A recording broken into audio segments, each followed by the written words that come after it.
3 dənə rayondan Ağdam, Laçın, Kəlbəcərdən çıxanda vaxt ver diyorlar. İslam'a yığın, ev əşyaların, gedin. Bir dənə güllə atın olmayacaq. Amma onlar biz necə çıxartmışdılar? Xocalını birinci tarixi yaddan çıxartmamaq. Bolşeviklər 18-dən sonra bolşeviklər yadımızdan çıxartmışdı. Köhnə nəsil bilirdi. Amma cavan nəsil heç nə bilmirdi.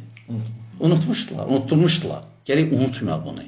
Necə qəddar, necə faşist, mundar, düşmən qonşumuzdur. Haç yürüşləri müsəlmanların üstünə, onlar Qüdsə girəndə bütün oradakı əhalini hamısı qırmışdılar, müsəlmanları. Amma müsəlmanlar oranı alanda heç kəs toxunmadılar. Bu İslamdan gəlir, İslamdan irəli gəlir. Hətta həmən hadisələr o vaxt olmuyor. Elə indi də həmən məsələlər təkrar olunur. Yəni tarix təkrarlanır. Sadəcə ola bilən dəyişib silahlar, paltarlar, miniklər və s. Lakin fikirdir, həmən fikir. Ona görə Allah Subhanahu buyurur ki, Yahudilər və Nəsranilər səndən heç vaxt razı olmayacaqlar.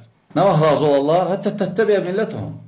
O vaxt onların dinini qəbul eləsən. Ne üçün hakimə qarşı çıxmaq olmaz İslamda? Çünki zəiflədir cəmiyyəti. Dövləti zəiflədir. Qonşu düşmənlər gəlir sənin üstüvə.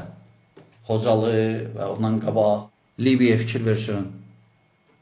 İtaliya orada nə eləyib? Cəzairdə Fransa nə eləyib? Dəhşətlər, dəhşətlər. Milyonlarla adam qırıb. Mərakib qırıblar milyonlarla.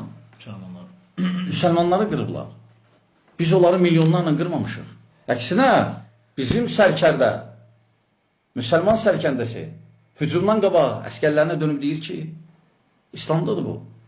Deyib, indi hücum gedəcək, düşmən üzərinə. Uşaqlara toxunmamaq, qadınlara toxunmamaq, heyvanlara toxunmamaq, keşişə toxunmamaq, keşiş, popa, toxunmamaq, qocalara toxunmamaq.